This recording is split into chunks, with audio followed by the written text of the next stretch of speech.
მოგესალმებით, ხალბატონო მაკა, მივესალმებით თქვენს მაყურებელს, მადლობა მოწვევისთვის. ჩვენ საერთოდ აღარ უნდა მოусმინოთ კახი კალაძის განმარტებას. მოგესალმებით ამ ეტაპამდე მივედით, გამომდინარე იქიდან, რომ ამ ადამიანმა განაცხადა, რომ იგი არ არის პასუხისმგებელი არაფერზე და პასუხისმგებელია მხოლოდ საკუთარ თავზე. რადგან პასუხისმგებლობას არ იღებს ქალაქზე, შესაბამისად მისი აზრიც არავის არ აინტერესებს. ოღონდ აქ არის მთავარი და მნიშვნელოვანი ის, რომ ქალაქის ინტერესები არის მეორე პლანზე და პირველ პლანზე არის ფულის შოვნის ინტერესები. ის რომ ქალაქი არასწორი მიმართულებით ვითარდება, ამის არც აღქმები არის, არც აღქმებზე არის საუბარი, პირდაპირი მაგალითები არის, ხო? ყოველდღიურად ქალაქში გადაადგილება, ყოველდღიურად საცობის პრობლემა, ყოველდღიურად პარკირების სისტემა, მოუწესრიგებელი გზები, არასაკმარისი ესტაკადები, ხიდები მტკვარზე და რა ვიცი, ასე შემდეგ და ასე შემდეგ. და ეხლა აი უახლოეს მაგალითად გუშინდელი პრობლემა, რომელიც ასევე დაინახა თბილისის მაცხოვრებლებმა და თბილისის სტუმრებმა, ეს არის სანიაღვრე ქსელის გაუმართავობა. სანამ წვიმა არ იქნება და უხვი ნალექი არ იქნება, ვერ მიხვდები სანიაღვრე ქსელი მუშაობს თუ არ მუშაობს. ეს არის ძალიან მარტივი რამ. იმიტომ რომ მზიან ამინდში სანიაღვრე ქსელი არ ჭირდება არავის. გამომდინარე აქედან სანიაღვრე ქსელის გამოცდა არის, რაც უფრო კარგად გაატარებს წყალს. თბილისის რელიეფიდან გამომდინარე, ხა ძალიან მარტივია, ხო, მიხვდე რომ თბილისის, ასე ვთქვათ, ისეთი უბნები, რომლებიც არის მაღალზე განთავსებული, იქიდან წამოსული წყალი სადღაც უნდა რაღაცა სისტემამ უნდა გაატაროს, ხო?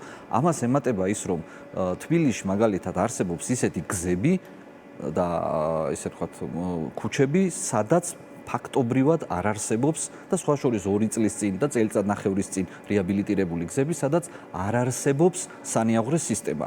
და გამომდინარე იქიდან, რომ დაღმართია კალაძე მივარაუდა, რომ აქედან წამოსული წყალი ქვევით სადღაც გაივლის. იმის მაგივრად, რომ ყველგან აღმართი არის ეს თუ სწორი გზა არის, ყველაფერს ჭირდება სანიაღვრე, რადგან წყალი დაიკარგოს, ესეთი ტერმინი არის და ქვევით აღარ დაგროვდეს.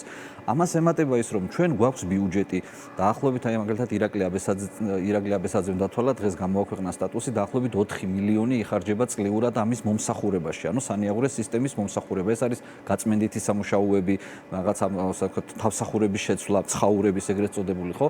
მაგრამ ვერანაირად ვერ ვიღებთ შედეგს. ასევე მაგალითად თბილისერვის ჯგუფს აქვს აპარატურა, რომელიც ასე ვთქვათ ვიდეო თვალი, რომელიც ქსელს ათვალიერებს თუ სადმე დაზიანება არის.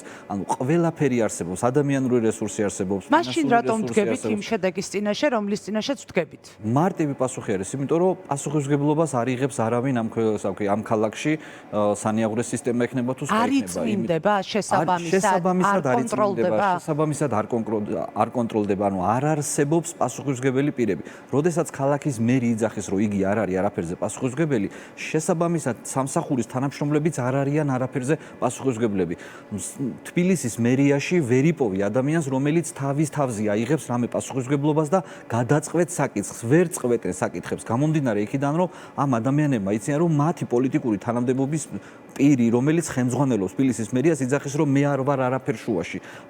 მხოლოდ კარგი უნდა გააშუქოს კალაძე. მხოლოდ სკვერის გაკეთებაზე არის პასუხისმგებელი, ხო? თქვენთან ინტერვიუში განაცხადა, რომ სკვერებზე არის პასუხისმგებელი ფაქტობრივად. მგონია რომ უტრირებთ ასე არ უთქვამს, მაგრამ მან თქვა, რომ პასუხისმგებლობას ვერ აიღებს 20000 თანამშრომელზე, რომელიც მერიის დაქვემდებარებაშია, უფრო ზუსტად რომ ვთქვათ, დაახლოებით ასეთი იყო შინაარსი. პასუხისმგებელი არის 30000 ადამიანის მუშაობაზე და პასუხისმგებელი არის მერიის სისტემის გამართულ მუშაობაზე. აქ ჩვენ გვაქვს სისტემური პრობლემა. ის რომ მხოლოდ წელიწადში 4 მილიონს თუ 5 მილიონს ხარჯავს, ეს არ არის საკმარისი, სისტემური მიდგომა ჭირდება.